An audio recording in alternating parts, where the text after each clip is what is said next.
Okay, so once we're in here, we can log on to Polycam. So if you make an account on the app, you also have an account on their web browser as well. And we can see all the captures that we've done. So we have the one we did today right here. So we can download this as a lot of different files. So if we click on the three dots and open up this, we can just export it as any 3D file we want. For our cases, we'll want to stick to the mesh section. Any of these would work with Blender or Rhino. I believe GLTF is more like an augmented reality thing, but the rest of them are all just standard mesh objects. Point cloud, we don't have to worry about too much. Maybe if you're doing construction or other things, you could worry about that. But we can stick to mesh. You can also record video in the app if you just want to take like a rotational video of the 3D scan, you can do that. But today, right now, we're just going to download it as an OBJ file. And I'll take that. And I'll share this with everyone on Discord here in a second so we can start following along with this scan. Just a heads up, I have the free version of Polycam, and you have to have the pro version to export it as anything besides a GLTF. Okay, well, let's do that as well, because I just want to see if there's any differences. I know in Blender we can import as both of these, so I don't think it'll be an issue, but we'll try both. But yeah, thanks for that heads up. A video. Okay. Video and audio. Because you can, if you have the app, you can record video in there as well. Like you can program animations like around your stand. So you can take like a programmed point-to-point animation and export that in the app. So that's another thing. But for this, yeah, we'll be using mesh objects in this. Okay. So file sharing. I'll add the two models that we just got right here. If they'll share. Okay, that one shares. Okay, and you see with the OBJ, yeah, if you have the paid version and you're downloading OBJs, it has a little bit more than just the mesh object. If anyone knows a little bit about like what the different file types are, STL, usually used for 3D printing, just has polygonal data, so just the faces. It doesn't have any textures or animations. The OBJ that we downloaded has textures with it. So we have like the color map of the thing we scan, unwrapped in a flat image. And then we also have the normal map, and that might be an ambient occlusion map, I'm not sure. But OBJ has colors. Basically, an FBX file can have colors and animation. The GLTF one, I think, also has everything, but is usually used for like augmented reality or for VR stuff. So yeah, I'm gonna give you this one as well.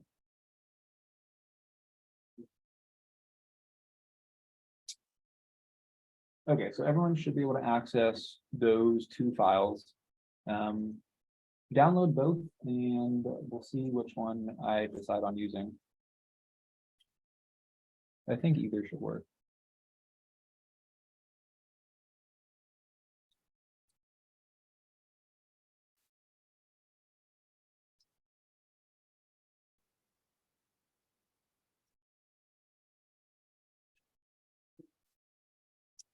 And once you have those downloaded, we'll be working in Blender for this next part as well. So if you go ahead and open up Blender, we'll be importing the two objects into there.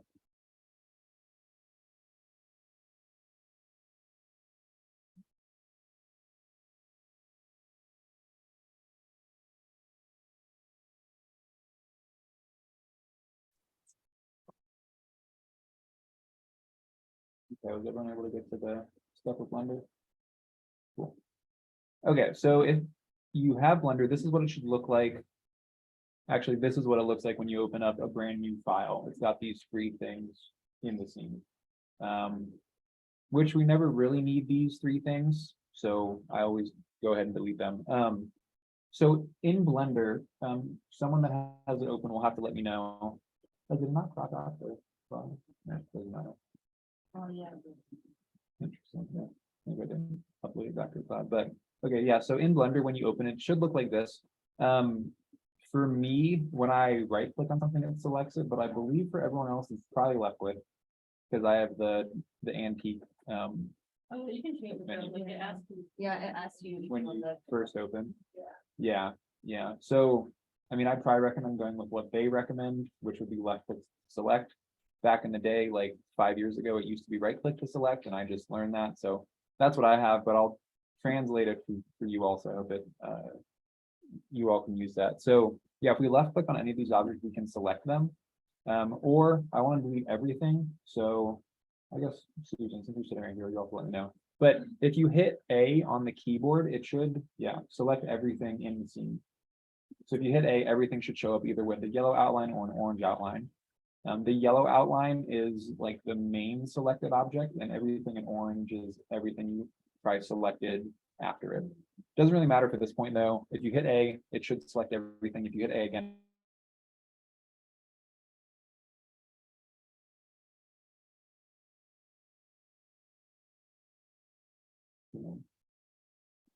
oh, it is X. Okay, so yeah, it's still, so if we hit X, that's like the delete command for anything in Blender. So if you hit X, this will pop up and you can left click on this or hit enter, and it'll enter that command and clear everything out. So my comes with We the can't, camera and the light. yeah.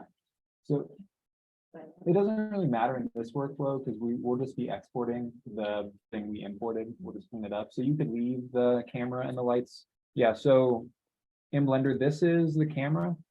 So if we wanted to make any renders or animations, this is the camera we would use. But there's also a little sunlight to add light to the scene if we wanted to do rendering, which we will do after spring break. But for now, we're just deleting everything and starting with a fresh scene. So we can come down to file import, and we have those two objects. So we have the GLTF as one option. And we have the OBJ as a second option. For Blender, you have to select the file type before you import, whereas some other software like Rhino, you can hit import and it'll let you select anything. But for our purposes, you have to select the type you want, and then we can go find the file and then import that from there.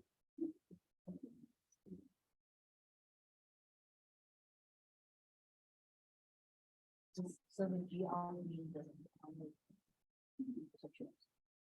I guess in this case, it did not. Yeah, only the OBJ had textures in the zip file that came with it. So yeah, I've imported both. You could import one. The workflow will be the same for either.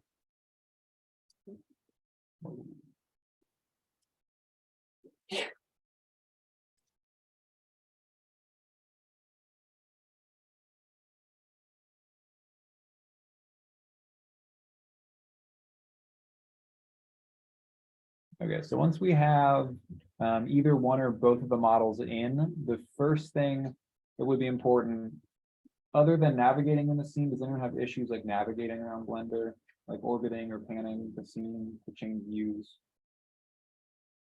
No, okay, that's hopefully probably pretty standard across most 3D applications with how you orbit, pan, and move around. So if anyone wants me to, I can cover it, but I don't think we need to. Okay, so other than moving, the first thing we'll want to do is actually move the objects in the scene. We have this nice toolbar over here on the left with all those options. So kind of just like the gumball in Rhino, we have the gumball in Blender. That's just the thing we use to move the object around. So we have move, rotate, scale for the transform tool, which does everything. And so I'm just going to stick with transform because we have all three options there. And I'll just grab one of the arrows now, and we can use the arrow to move the objects around the scene. So we can just left click move with the arrow and drop it wherever we want in the scene. So if you want to move, yeah, with shortcuts, you could hit, I'm going to deselect. Once you select it, you can hit G, which is grab, which will go anywhere. But if you want to lock it to an axis, you can hit G and then pick an axis. So I can pick X, and then it'll only move it, grab it based on X, Y, or Z. So it'll lock it. The one I currently have is the GLTF. This one's the OBJ, but you can see they look the same pretty much. So Why do you have both? just to show that they both do the same thing, because with the free version, you can only get the GLTF. But yeah, they look the same to me, so I'm just going to delete the OBJ because the GLTF is probably more accessible for everyone.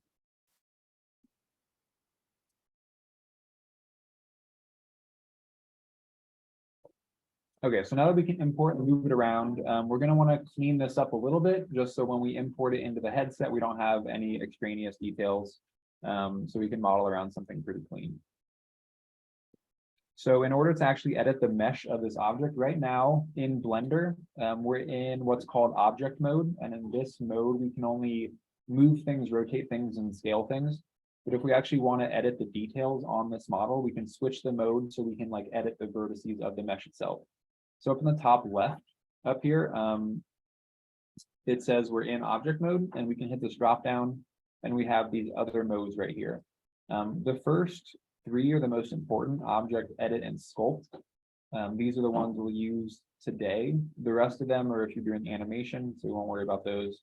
But right now, we'll just switch over into edit mode. And once you switch to edit mode, all of the vertices should show up as little orange dots on the object. So if you left click on one of those dots, it'll only select that one and deselect everything else. So we can see that we can select all those different points around here.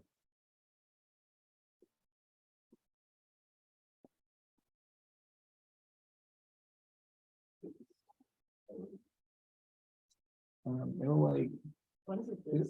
it'll like get rid of any points that it deems are not necessary. So like duplicates, what, two course in each other? You can hit it. See what happens. Oh, Everything right. they left like two. Okay. Yeah, I think it just like deletes a little bit, but not the whole thing. No, that's not. I've never really used it that much. Question. Does it like go away really fast? Yeah. Yeah. So, and this problem happens in Rhino too, when you usually have that little magnifying glass with like the dotted lines, and you can like select a place to zoom in. You can do the same thing in Blender. So sometimes if you're zooming in, like I'm still pulling the mouse and it's not going any further, you have the opposite problem where it's going way too fast. If you want to reset your viewport, you can hit Shift B on the keyboard. And then if you drag a little box around the point you want to zoom into, it'll zoom in there and it'll reset your view to this point. So everything should reset and it should be pretty smooth around that single point. You don't have to have anything selected either. You can just do Shift B and go anywhere, and it'll reset the zoom based on that.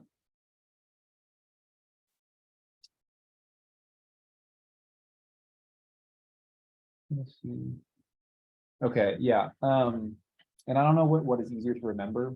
I like Shift B because it's a hotkey, but the option is also in the view toolbar, navigation, and zoom region.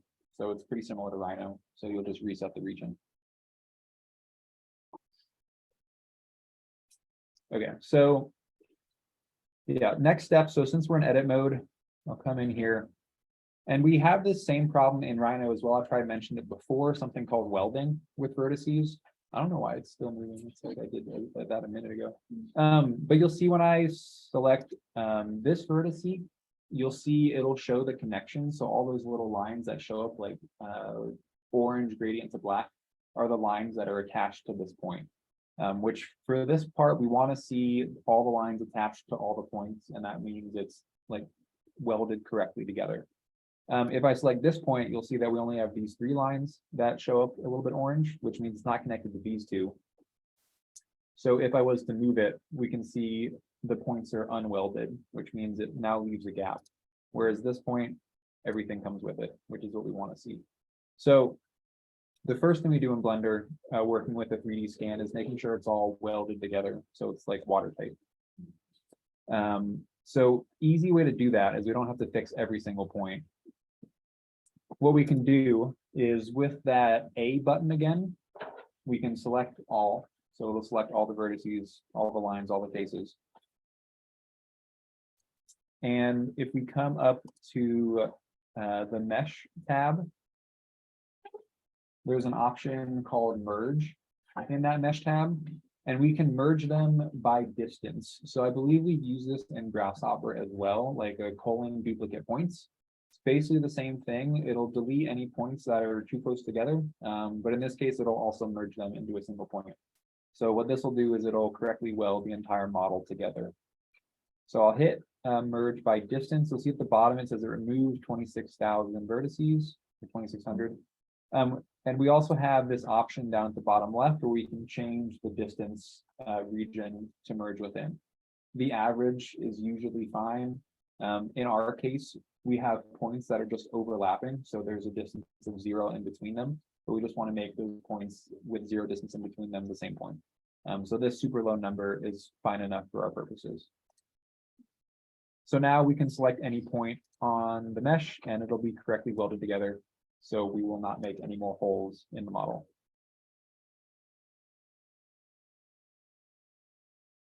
So that works pretty well. We have a watertight mesh at this point. Okay, so the next thing we could do is looking at sculpt mode. So we can go back to the top left and change it from edit mode into sculpt mode. You know, this will do is it'll look like object mode, but you'll see the toolbar on the left is now totally different. And we have these tools where we can work with the mesh object like a ball of clay, basically. Yeah, Susan's having a lot of fun with that one. So there's a lot of tools here. The main ones I'll touch on are the inflate tool, which most of these pictures pretty much describe what's happening. The inflate tool, we can put it on the mesh and kind of left click and move it around and it'll inflate kind of the clay in that area. And I'll get this little bulge coming out.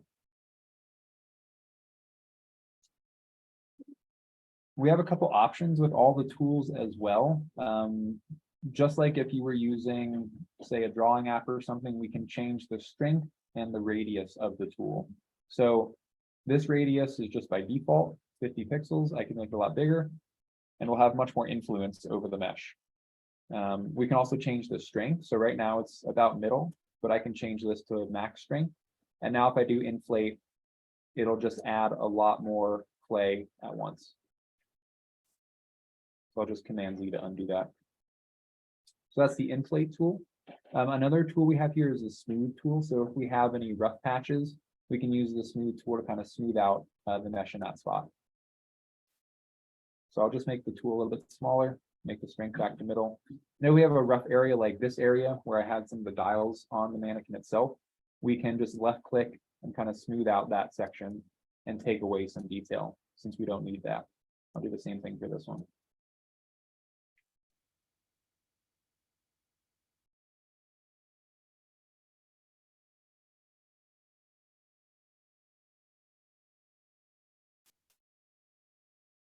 So if we have any other rough spots, like there's this random bump on the, the bottom left of the mannequin, I can just take that out with the smooth tool.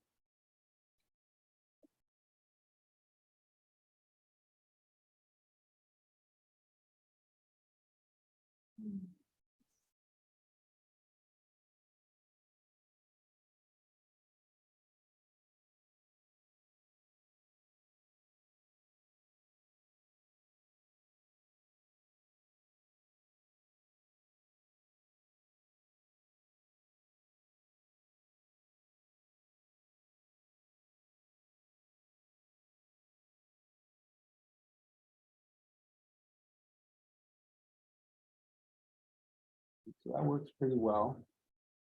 I don't know if anyone has some questions. At this point, we could also model straight from the sculpting window as well. We could use some other tools like there's one where we can add clay. And we could change the shape of our model and like actually do some stuff here with sculpting if you feel like that's something you'd be interested in. If the sculpting window is very powerful. I've barely touched on it. There's a lot you can do with this. Make super high detail meshes and things like that.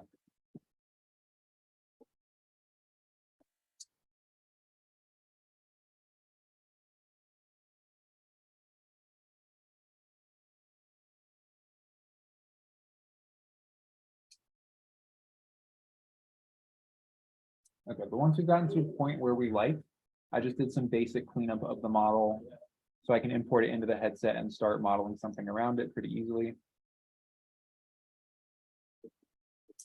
So once we have the model, I went back into object mode just to go back to where we started. So you have the basic model here. we can just go export this back and then upload it to the Quest 2 headset, so we can work with it in there. So same thing like importing, we'll just export, and we have all these options again.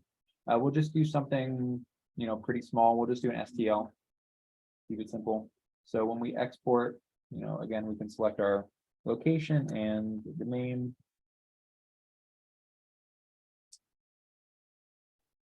Save it here, back in the folder.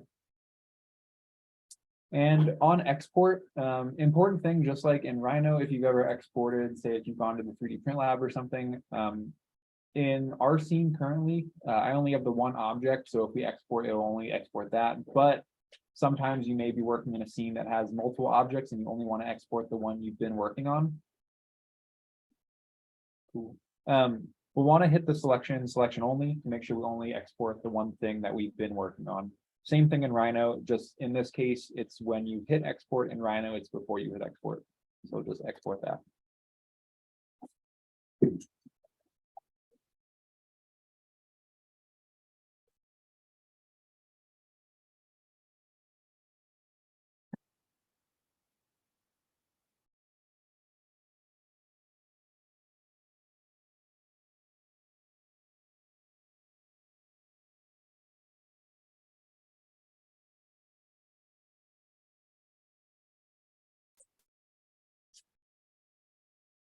Okay, so once you've exported, that was the main workflow in Blender, just for cleaning things up and sculpting. Again, yeah, you could do a lot in sculpting, but at this point, once I've exported, I'm just going to upload it into the web link from my computer to the headset. So this is the Gravity Sketch web page. You can upload 3D models, images, anything you want in here, and you can then, once you put on the headset, bring that into the VR space and work with it in there. So I'm just going to quickly upload the file that we just made, which is this STL right here.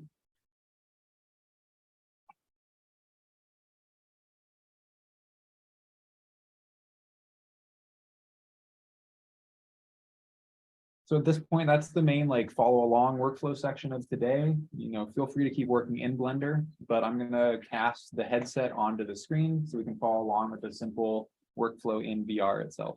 So let me just see if this is turning on.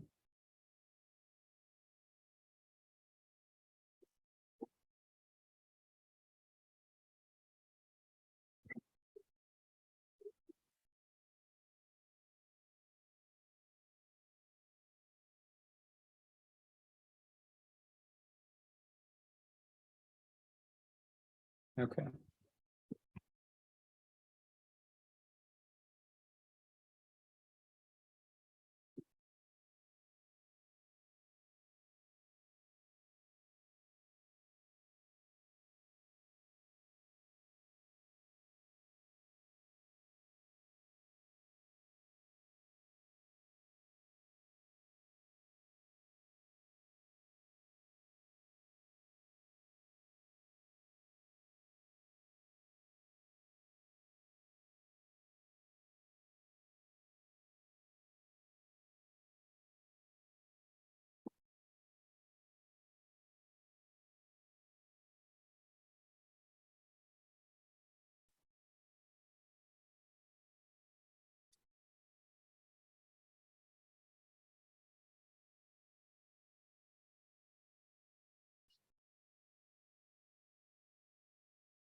Okay, so it should be coming up now. We can take a look at Gravity Sketch. Let me know if anything happens, like it disconnects or something. I can reconnect it.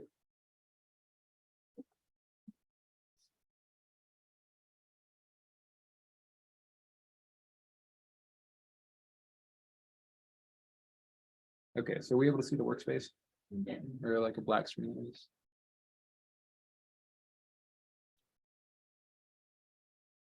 Okay, so.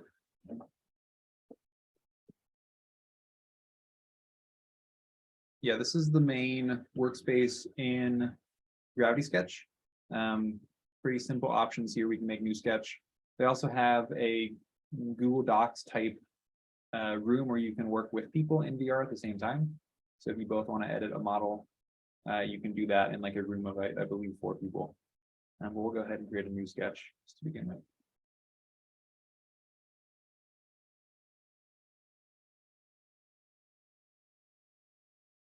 Okay. Yeah, so as it comes up, we have an empty scene. We'll add in our model in a second. But the one thing we do have is the layers panel. So just like Photoshop, we can have different layers with different models on it if we want to show and hide different things. But in Gravity Sketch, it's pretty, intuitive with the movement controls. We have 2 controllers, so the left hand and the right hand. And you can do a lot of things with just those 2. So we have the buttons, just like on any VR controller. We have the 2 triggers and the grip buttons. We also have a list of tools here on the left hand. So we could draw lines, make revolved things. We could make 3D objects, or we also have a list of primitives that we could use as well, which we'll touch on this menu in a second. But with the main one with the stroke, we could easily do, sketching ideation in here. And again, this is 3D and you just use your hands. So everything like drawing complex curves is super easy, super quick. So we have that, but I'll show bringing in the model itself. So we have a list of prefabs in here. So Gravity Sketch comes with a couple basic ones. So we could use some of their mannequins. Also has a head that's super big. I have another mannequin, or it also has a car body, if you want to work with some automotive stuff. And you can change the size of this and make a Flintstones car. So you can do that, or I'm gonna do this. Or we could bring in our own thing, that's the thing we just scanned. So moving around in here, there's a little bit to learn, I guess. It's not as hard as on a computer though. So with the left hand, we have a grip button, which you can see I'm pressing the left hand and this will move the whole scene. If I grab it and use the right controller as well, with the same grip, we can scale stuff up if you want to see more detail. Or we can scale it back down. We also have the ability to add color to things. So right now it's all gray, but you see with the right stick, I have my selection tool and I can just make that bigger or smaller with the joystick. Okay, so that's deleting it. So there's a red button to delete up on the controller here. We can also use that same button to undo. So I'll bring it back. What I meant to hit was the color button, which is right below it. And it comes up with this color wheel and we can quickly change the color. And we can change how it's rendered. We get some tune shading or metallic shading as a basic material. So a couple basic options there. There's no heavy rendering in Gravity Sketch, since it's all done on a little headset, which basically has like a phone processor on it, but it does enough. So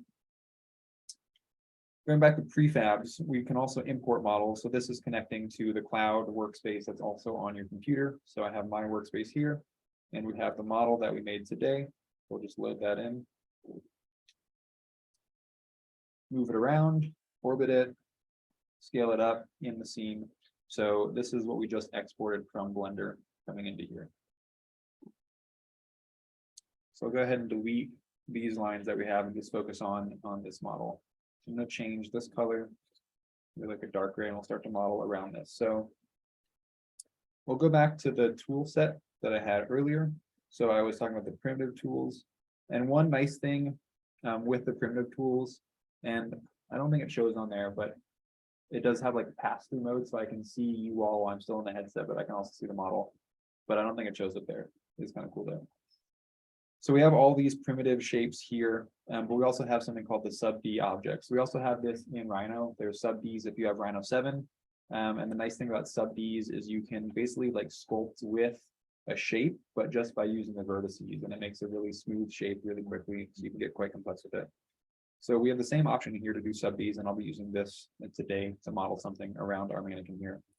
So usually I can just start with the basic cube for sub D, which I can do. So we click on the cube, select the subdivision object. we can go and add that into the scene. So you don't add it from the menu of tools. To add something in, just like when I drew the line, we'll do that with, since I'm right-handed, I'll use it with my right hand. And I'll click with my pointer finger, call it left clicking maybe, and I'll add the cube here, and you'll see once I move my controllers, it'll change the size of this cube. So I'll just set it there. Was it where you were? Yeah, so my pointer finger I can use to make new shapes. So I'll call that like left click, and then gripping, which would be the kind of middle finger down below. We can right click and actually select. Yeah, so we have the same two buttons over here, and it's really nice in the headset because you can, well, the headset adds the image onto the button, so I can kind of see, but we have this little paintbrush and pencil, so that has a whole list of everything. So this is the only one with the big menu. Everything else I'm kind of glossing over, but are more simple tools. So if you just want to draw lines or make simple lofts, you can do that. So have a little base. Yeah, you can model super quick in gravity sketches, which is why I like it for ideation. But you can also export really nice models for 3D printing. So you could use it for basic ideation or like full scale digital prototyping as well. So I'm gonna get rid of this tool, it's getting in my way. So with this sub D model now, make it a green color. And we'll make a necklace or something, I don't know. We don't work with labels, we'll just make something interesting. So with the sub D object, what we can do is with any object in the scene, we can basically, just like in Blender, take it from the object mode right here. We can just move simply into edit mode where we can see the vertices. So if I was to grip on this cube, you'll see the icons on this hand or on the left hand will change. And now in the blue section, we have this like dotted line. So if I click that, it'll bring us into edit mode where we have the vertices around the cube. So with my right hand, I can go grip on one of those points or a line or a face and move them around in the scene. So with just this single cube, it's not really that interesting, but we can turn on the subdivision mode, which we have this list floating around in our left hand here. So I can go ahead and turn this on, turn up the smoothing, and we'll see that cube is now a nice, like smoothed out cylinder. So that's the basic of what you can do with sub D, but to add on to this and start actually like modeling and sculpting in VR, a workflow that I like that's pretty nice is we can grab a face and duplicate it to start adding onto this model more and more. So right now, let me sketch out what I plan to do. We can change the size of the sphere, but plan to make something that maybe like goes around the neck, and maybe we'll add something on the shoulders as well. We can model to this guide. So I'm going to add another layer here. Just move these over. So you basically just grab it with your hand and move it into the layer. So again, pretty self-explanatory. And then we can change the transparency of this layer here. So we have something we can like model around. So going back to the sub D cube right here, what we can do with the right hand is if we select or on this face so it lights up, we can grab it just like we would before. But this time, if I grab it and also click my pointer finger or the left click, it'll duplicate that face and we can add more mesh into this sculpture. So we can go around and keep adding and pulling and moving and orbiting all at the same time. So it's super quick. And then we can go in and change our selection size, and we can go in and move those points and get more to something that we like. The only downside with using this app so far is, unlike a computer, we can't really select one point and then go and select multiple other ones. Like if you hold the shift key and select multiple things, and we can only select what's within our sphere, our purple sphere. But you can see the points will light up as we move over it, and we can move it around like that. One thing you can do though, since we're working with sub Ds, they do have some special properties compared to other objects. In this case, we have things called edge loops. So basically this square right here is its own kind of set. The next square is its own set, the next square. They're called edge loops or ring loops when you're modeling in a sub D workflow like this. But we do have this option on the left hand called auto select loops. And this is helpful if we want to maybe select this whole ring. So if I had this off, I can only select this edge, but if I had it on, it'll now select the whole rectangle, and we can kind of pull the whole thing at the same time. Or if we were to go on this edge, you see it wraps around the entire circumference kind of the thing we just made. So we can select that whole ring. We can maybe scale it up and the whole thing will get a lot wider. So that's one way to work with multiple objects at the same time. They're not all just sitting next to each other. So I can keep modeling and pulling out sides, but one thing I might do at this point is show the symmetry controls that you have. So one thing in the world settings is we can pull up the mirror, which is right over here. And if we drag everything over, so it's sitting on the middle of this mirror line, and just about, we can add in another cube, and this time it'll be mirrored around this plane. So with this, we can do the same thing. So we'll go into edit mode with the left hand, turn on the sub D, and now everything we do will be mirrored around that axis. So this will make modeling even quicker. So with this, one thing you'll notice is, not totally lined up. When we get close to that middle axis, the points that we have will snap together and kind of complete that ring.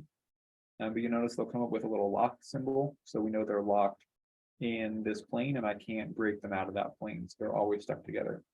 We do have the option, if you see on the right hand, we can hit unlock if we want to pull it away, but usually if we're working in mirror, we'll want to keep them together.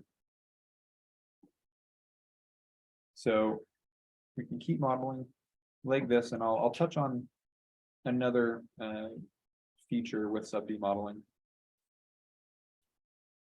So we can, once we've made this, we want to come back and maybe add more detail into this section right here. I might make it want to come up and wrap back around. With the edge loop feature that I mentioned, we can click on a line with our pointer finger, and you'll see it'll make another edge loop around there. So I can add another one. And then we have a face kind of in here, which before I only had this big surface. And you'll see on the left hand, we also have a timeline that we can go back and forth and save our history in there. But I'll go back and add these edge loops back in, and now we have more control over kind of the center of this surface. So I'll pull this up, keep modeling, and maybe we'll have another section down here. So I'll go ahead and again grab and duplicate this section and pull it out. And now at this point, maybe say we want the sections to connect and make a full ring of green mesh going around here. So unlike with the mirror plane, we can't just drag these together to finish this loop, kind of make it, look something like that. But what we can do, and it's very similar in Rhino if you're working with sub Ds, if you want to merge two planes together, we can delete both of the faces. So just like when we're in the object mode, we can move things around and delete them. We can do the same thing here. So I can grab this face, hit the red minus sign, and the face will be deleted and we'll leave an open hole. Do the same thing on this side. And if we were in Rhino with the sub D tools, there's a command where you can bridge two edge loops together. But in here, we don't have to do that because we can't type in any commands. But with both of these surfaces deleted, now if we move the points close to each other, they will snap together since there is no face restricting them from doing that. So I can just grab all four and snap them in place, and we'll have a completed loop of mesh coming around. So there's a couple more tools that are available to us when we're modeling in VR. So on the right hand, we now have a hammer and a paintbrush, which has another tool brush or a tool set. So if we hold that down, we can select between these other tools right here. The first one we'll look at is the crease. So with the sub D, usually it looks pretty smooth like this. There's no hard edges anywhere in this model. If I wanted to add one, I could grab the crease tool and go left click with my pointer finger on the edges I want to make a hard crease. And it'll make a hard crease around there. Again, go back into edit mode. There's another tool called edge cut. This is pretty similar to adding the edge loop, except in this case, we can add lines only where we want them. So we can add maybe a little bit more detail just in this certain section.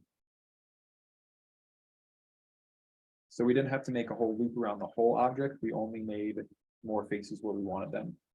Another option there. Last tool I'll touch on is the smooth tool.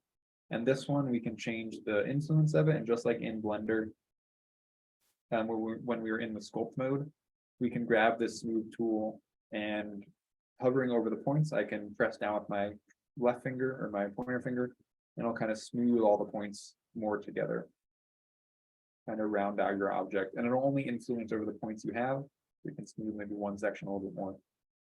And the longer I hold it down, the more it'll smooth it for it. So if we hit the tool button again, it'll go back to the main tool that we had at the beginning. So at this point, now that I like where we're at with this piece, I can go ahead and hit the blue check mark, and it'll go back to object mode where we can see everything. I can go ahead and hide the layer with my sketch on it, and we're left with just the 3D model. You'll notice that the mirror does not follow when I pull it away. But if I go back into edit mode, the mirror still exists around the plane that was within the object itself. So we could still edit even though it's not, on this plane anymore. We can go ahead and move that back on to the model itself. So now that we're at this point, we probably should have been saving as we've been doing this, but just a tutorial. If you want to save though, we have the main save menu in the hamburger menu on your left hand, which you can save from here, or you can also hit the save button. If you turn your left hand over, you have some kind of hotkeys over here as well. So we could save or exit. But the one I want to look at is the screenshot section. So we can bring up like a virtual camera in the scene.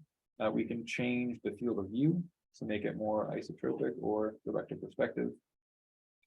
And we can set up our model and take a nice photo of it. Before I do that, I might want to change the background though.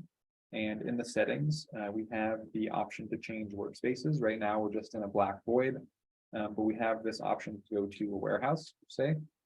And if I take away the mirror plane, now that we're in our kind of studio space, we can go scale this up. And you'll see this metallic texture takes on kind of another light if we have multiple light sources and windows coming into the room. So it really shines better in this space. So I'll go again on my left hand and just take a screenshot. I don't know what I'm actually looking at. I guess the printer in real life. But we can go in here, throw it up, and just hit the take screenshot button, and you'll see kind of like a Polaroid, our image will come out, and we can find that now back on the computer, and we can download it from there.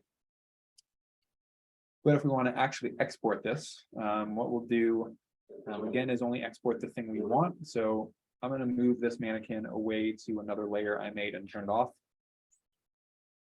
And now we have just the object we made. So this is kind of like the export selected thing where we only have one object in the scene, but in this case, we just have to hide everything that we don't want. Now we can come to the save menu up in the hamburger blue button again, and just hit export. We have three options here, OBJ, FBX, and this one, which I don't know what that one does, but I usually stick with OBJ, pretty simple, pretty standard stuff. We can choose the scaling, although it doesn't really matter when we're in Gravity Sketch because nothing really sticks to its original scale. But we do have some numbers here if you want to go by that. Change. But once we like how it is, we can hit the export button. It'll pull up our cloud area. So this is all the files I've saved in the past. We can just hit save and type in our file name in VR. And hit enter. And then you'll see it'll export. And now it's available on our desktop again. I'm going to close that, save it real quick.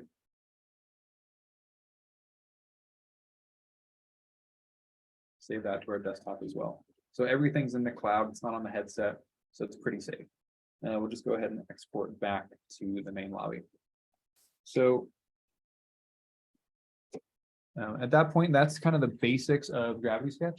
So now it's again back on our computer. So we can go back to where we uploaded it, about 20 minutes ago, and download the OBJ from here.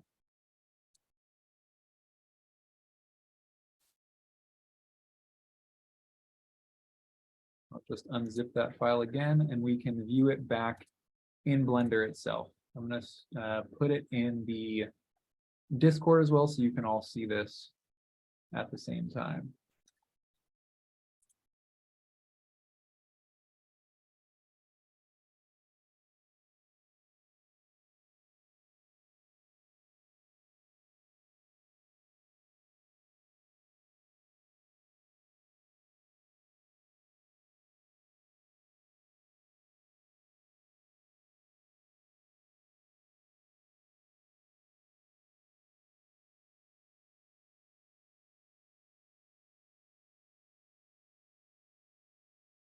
Okay, so now that we have that file, I'll bring it back to Blender.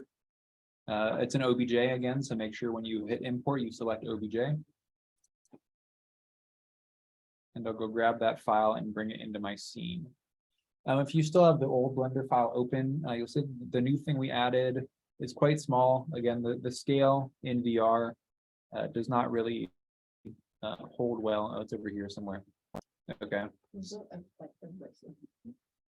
like the scale? Yeah. No. No, it doesn't matter what scale it is. It could be microscopic, it could be massive. The polygons will stay the polygons, so resolution should be fine. The resolution is also controlled though by that slider in VR. So when I was changing the sub D, if you put it all the way max, you'll get some more polygons. If it's to the left, you'll get less polygons. Okay, so yeah, importing this into Blender, you'll probably notice that the model is way over there and the gumball is way to the left. So one thing we can do that I use a lot, which is a hotkey that is also pretty complex, but it's super useful, is to recenter kind of this center point onto the object itself. Yeah, I don't know where it is in here, but yeah, if you pay attention, I'll say it a couple times, but and Susan, you'll let me know. It's if you hit Control, Alt, Shift, C. Control, Alt, Shift, C. Well, that's the important one. Let me see if I can find it. It's just to reset the, oh, okay, so it's right here. Okay, this is probably easier. Yeah, so if you select the object that I just sent you, click on it in object mode. If you go to object, set origin, and we'll just set the origin to the center of mass of the object, so the bottom option. And the gumball should go relatively to the volumetric middle of the object itself. So now it should be a little bit easier to move around in Blender.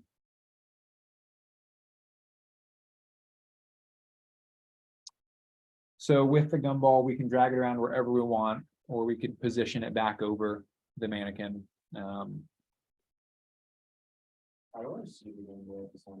Yeah, so if it's not showing up on the left side, you should be able to click one of these options. I like the bottom one, transform, because that has everything in it, so you can rotate and move it at the same time. To rotate and photograph it. Yeah, so if you click on, where is it? Yeah, so in the top right, we should have like the axes up here. We can use these to move around, or we could also click one, like I can click -X and it'll lock it onto the -X plane. But right below it, there's also a little grid.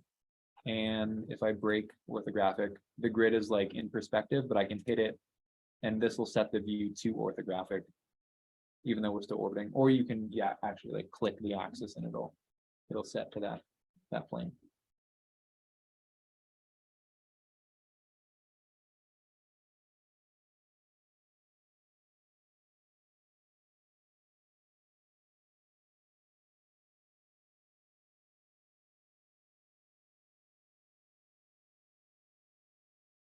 Yeah.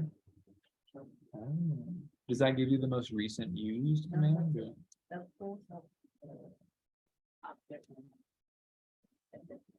Oh, okay. So how did you get the? Control tab. Oh, Because I was trying to like. well, mine goes to weight paint mode. Yeah, I have mine all different. Because I know if you just like hit tab, it'll go into edit mode automatically. So that's like a hotkey for edit mode to object mode is just tab. So I like that one. So there's, isn't like separate windows where it has like. And top view, side view. It's almost in perspective. Yeah, so it's a good question. If you want to make it look more like Rhino and have those 4 different views, one thing we can do with this window is if you come to the top right of any pane, it doesn't matter what pane it is, we just have the, the 3D viewport pane out at the moment. But if you come to the top right, your cursor should change to this like little crosshair. Go to the top right a little bit more, like right at the corner of the kind of circled out square. See like where it changes from light gray to dark. This one, It's like, all these. yeah, there you go. So you can left click and make a new frame if you left click and drag. So when that cursor comes up. So drag it to the left. Oh, so that'll merge. frames. Yeah, just like that. Do something.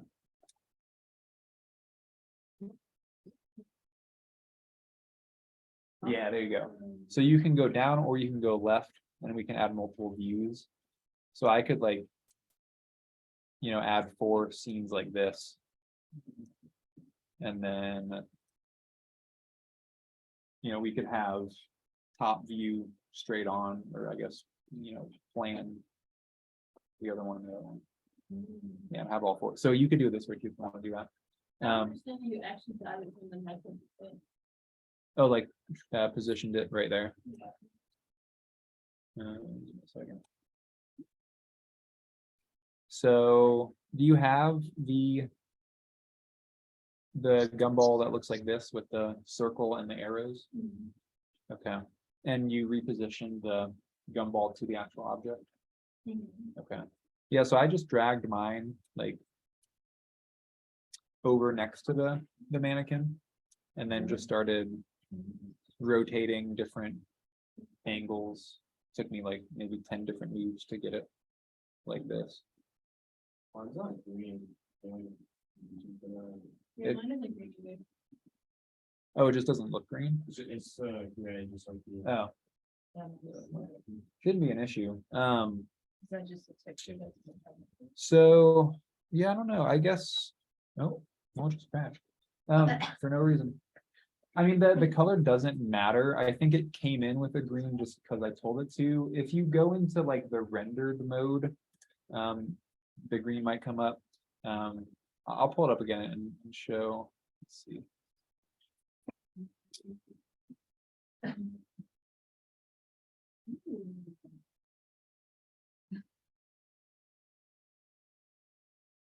Yeah, the UJ, like the C option is very different. Yeah, I don't know why it says legacy. It's just OB, yeah, you can just export as an OBJ and it should export with the polygons and the materials. So you'll get an MTL file with it, which is like the material file for OBJ. Is there one that's like the third option? Which is really,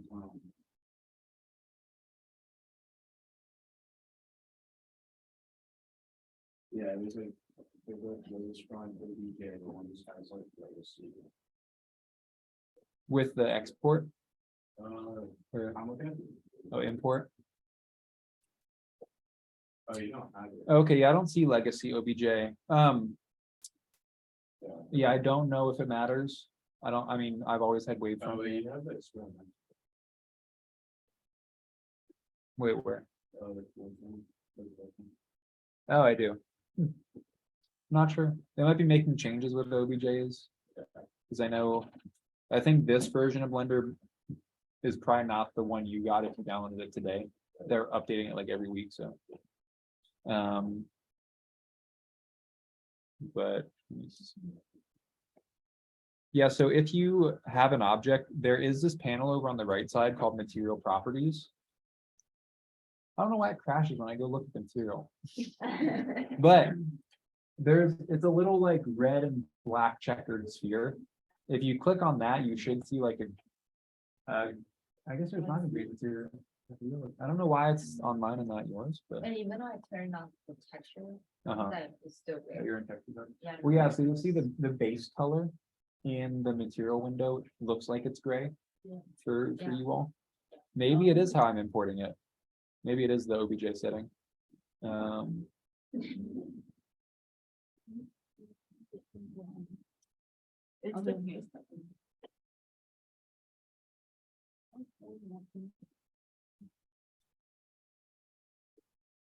Yeah, so, kind of scared to click again. So it only show the color basically if you're, so weird. Oh.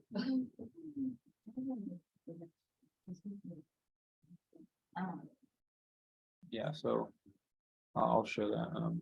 Yeah, so Susan, that's what I would recommend. Usually Yeah. the color, wait, let's try the other one.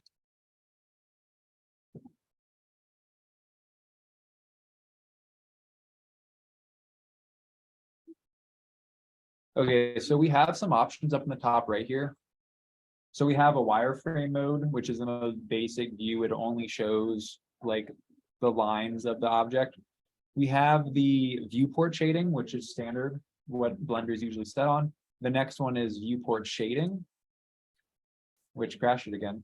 It's never done this before, but that should show colors. And then if you go another step up, that's a rendered mode, and that'll actually incorporate cameras, lights, environmental things, and actually like render it out pretty nicely. But that also takes a lot of time to render on a laptop usually. So.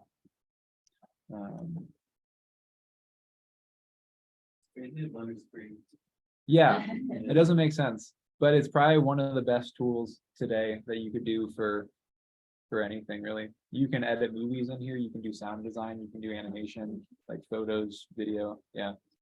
I was gonna ask you, like, back when you were doing that, you worked like, undergrad, you shot or Blender? Just Blender, yeah.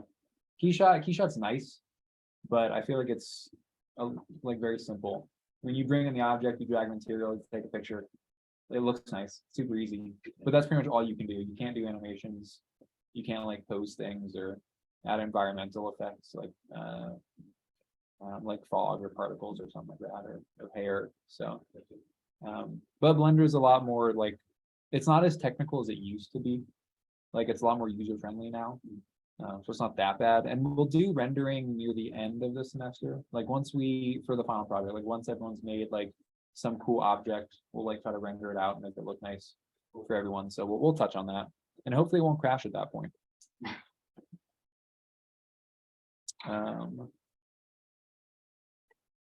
But yeah, that's everything. So we've scanned an object, cleaned it up in Blender, modeled this around it in VR, brought it back to Blender so we can see it next to the model. And at this point, we could take this in to actually 3D print it. So I brought in the Ender 3 here, which is a pretty budget 3D printer, around $200. And has anyone not ever 3D printed anything in here? Okay, a couple people. So like this is a super basic setup for a machine. We have 3 axes. So the bed can move back and forth. The gantry up here with the actual part that produces the hot filament, and then it can also go up and down to do multiple layers. So this one's a little deconstructed, so we can see the nozzle, which is this little red part down here with a little brass tip. The filament itself, the little plastic, will get pushed through this tube with this motor right here and come out as molten material on this side. It'll quickly cool from about 210 Celsius around the room temperature in a matter of seconds. There's a couple fans in here that'll do that around the nozzle. So it'll make a solid piece on the bed as it moves back and forth. So yeah, this is a pretty simple machine. It builds it up in layers. So it'll start with layer 0 and move up to do a couple hundred layers probably to make a 3D model. So we'll show in this slicing software what that looks like and how you process the thing you just made to actually print it on a machine like this. So this is the software called Cura, which is again pretty user friendly compared to where it was maybe 5 years ago. It'd be pretty complex. But nowadays, if you have the most updated version of Cura, we can really just import our object and then hit slice and it's ready to go. So if you downloaded Blender, you can follow along. If not, you can just watch and it should be the same thing. So with Cura, it takes, I mean, most file types, but the only file types I would ever print with are either OBJs or STLs. Really no reason to use any other file to go to 3D printing. STL is the most basic. You don't need OBJ, but if you have it, it'll work. So we can pretty simply just import the model into here, set it on the bed. There's some settings like we can lay it flat, which is done automatically to make it in the best printing orientation. We can choose our print settings here. Usually, though, if you've just loaded this, it should be in this basic mode. So there's only a couple options shown. I probably have more options than you have shown because I've added some things. But once we select our printer, which Cura has hundreds of printers already in its database, so you choose the printer you want. If you add a printer, choose the one you have. It'll import all the settings you need to print pretty well out of the box. They're already set for you, so you really don't have to touch this page. But we have a couple options like layer height to choose like the detail of your model. So the higher the layer height, the worse it'll kind of look. But it'll take a super short amount of time. The lower the layer height, the more detail you get with the more layers you build. But it'll also take a lot longer to print that. Some other things that are important, like the infill. So that's kind of the density inside the part. If you want a stronger part, make the number higher. If you don't care about strength, you could put it down to like 5% or below. Another one, supports. So if you have any parts that are overhanging, usually with 3D printing, you want the part to be as flat as possible. Like the best 3D print that you could possibly do is probably like a cube. It has a bunch of flat sides. It's super easy to print. It'll stick easily to the bed. There's no overhang, so you don't have to worry about anything. But the part that I made is quite complex. So with supports, I'll show you what that looks like in a second here. The last one's the build plate adhesion. This just makes sure that your part sticks to the bed as well as possible. Most prints, will take anywhere from like 2 hours to 2 days. So you want to make sure your part stays stuck to that bed, because if it pops off, it'll just look awful. So I turned on the setting here called raft, which will give us the best chance of the part sticking to the bed of the machine. So all that's usually preset.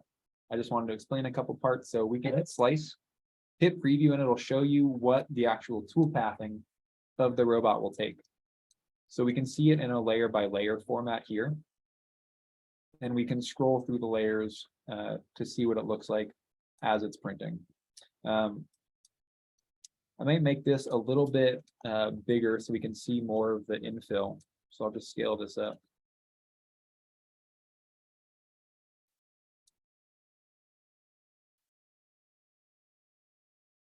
And now you can see it was an hour before. Now we scaled it up. Now it's about 7.5. So we can move through all the layers here. This is the first layer it'll print. And as it goes up, it'll start printing more and more. The red, green, and yellow are our actual object. And they just, the colors differentiate the different like parts of the object. So the red is the outer wall. The yellow is the infill. The light blue here is the supports that'll be under our object to make sure it has something to print on. Because we can't print just over air. There needs to be some plastic below it. So we print this pretty sparse structure underneath to add a base for floating objects like this part in the middle here. So it has a floor to start printing on. So you'll notice some of the infill here, this little orange part comes as a pattern throughout the print. So that also helps support layers on top so they're not printing over thin air. Same thing on the back here. We have these kind of swoops coming up and we have some support underneath to support those. So that's basically, the process from 3D scanning all the way to printing. And what we could do now is, rename this, save it to the SD card on the machine, and then go ahead and print from there. So not too complex, but still there's a lot of things you have to think about, if you're doing this for the first time, to make sure supports, infill, percentages are correct so you can get the best print. Just take some trial and error, but if you have a 3D printer and you like tinkering around with stuff, you can get the hang of it in not too much time. So that's the main yeah, idea of everything, and I'll touch on the final project here before we end class at 6:30. But that's kind of the, process from start to finish that, I would basically expect anyone to go through when working on the final project. So I'll pull up the rubric really quick so we can look at that. Well, not a rubric, just like a simple guideline. Nothing much. So is that? So the people on Zoom can see this as well, I believe. Yeah. Okay, so this is just a simple. We overview. cannot. You cannot see it. Oh, we're on here. Okay, gotcha. Let's see. Okay. Okay, it should be up now. So, yeah, the photos are some examples from, oh yeah, I forgot I put Anesa on. Yeah, I love that. These are some work from last semester, and I guess some work I did last semester too. But bottom right, we have a student from last semester that made some glasses in a flexible 3D printing material. So you could like really squish in, is kind of cool. Very top is another student from Germany that made like some eye jewelry pieces that are printed out of resin. So that's a very different printing process than this that uses like molten plastic. This uses UV curable resin, so you can get super small details and parts. Like those parts around her eyes would be impossible to print on this machine just because of the super small scale of that. Yeah, bottom left again is FDM, so just like a printer like this. In the middle, that's not a 3D print, that's just augmented reality, so it's projected onto a person. So that's possible as well. So basically for the final project, you could have this as small or as complex as you want. It really doesn't make any difference to me as long as, you produce, at least 3 points in space that we can print out. So yeah, you can use anything that we've touched on in this class previously, or after spring break, we'll do a couple more Grasshopper workflows. You can model for, anything you like. It doesn't have to be a mannequin like this. As long as you're using some of the workflows in the class, you could really create anything you want. I'm not limiting anyone. And then for once you've made something, we'll make it either for 3D printing or for AR, whichever is easiest for you. Like if you're in this class, we could probably, physically, we could probably print it and then you could have a physical piece. But if you're online, we could do something in the digital space and make a really nice render or an augmented piece that you could track onto yourself. That's just using Snapchat, so it's super accessible to pretty much anyone that has a phone to do some work like that. So just, start thinking over spring break. We have a free week here. Well, unless you have a thesis or you're a master's student, you probably don't have a free week. But I don't expect this to be done until like the very end of the semester. And again, it can be as small as you want. But yeah, that's everything I had today. So if you have any questions or anything, I'll be around. Yeah, I'll see y'all after break in 2 weeks. Yeah. Thanks so much. You're welcome, Ben. Would you use Rhino for this? Thank you. The shortest walk thing? Welcome. Yeah, you could use anything. Thank you.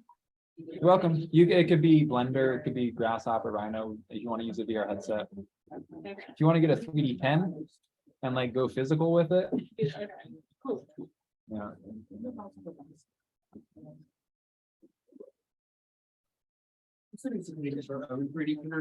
Oh yeah, definitely.